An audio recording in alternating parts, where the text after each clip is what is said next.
First tonight, we're over a month away from Thanksgiving, and Governor Gina Raimondo is pumping the brakes. Good evening, I'm Shannon Heggie. I'm Mike Montecalvo. The governor is concerned about the upward trend in coronavirus numbers and is pointing to another state as an example of what she does not want to see here. 12 News reporter Shiina LoSciuto joins us now with more. Shiina?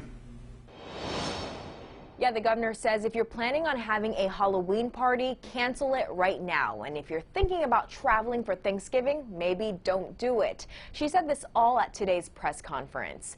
The state's daily positivity rate is just under 3%, and that's concerning to state leaders. Governor Gina Raimondo is calling recent COVID-19 data a wake-up call. For the first time since August, the state is recording a daily positivity rate of 2.7%. It doesn't take long before the increase becomes exponential, and then we get into trouble. The governor shared this graph Wednesday. The black line represents the number of positive cases in Rhode Island over the last month. You can see that's not a good picture. It's a steep slope up.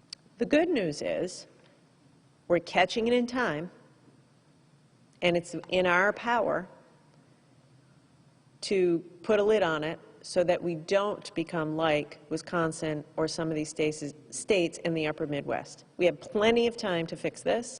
Raimondo says about a month ago, the state of Wisconsin saw a similar trend before climbing up the curve to the point where today they've opened up a field hospital. So I have one specific ask today of every Rhode Islander. Anytime you're out of your house and you're with people, wear your mask and keep your distance. I don't care if you're at your best friend's house. The governor says new restrictions are coming, although she wouldn't get specific. She did, however, say small gatherings where people are getting too relaxed are contributing to this uptick. And I'm worried about the holidays. I'm worried about Halloween. I'm worried about Thanksgiving. When talking about Halloween, Dr. Nicole Alexander-Scott says the state will give more ideas on how to safely celebrate the occasion given the new alarming trends on Thursday.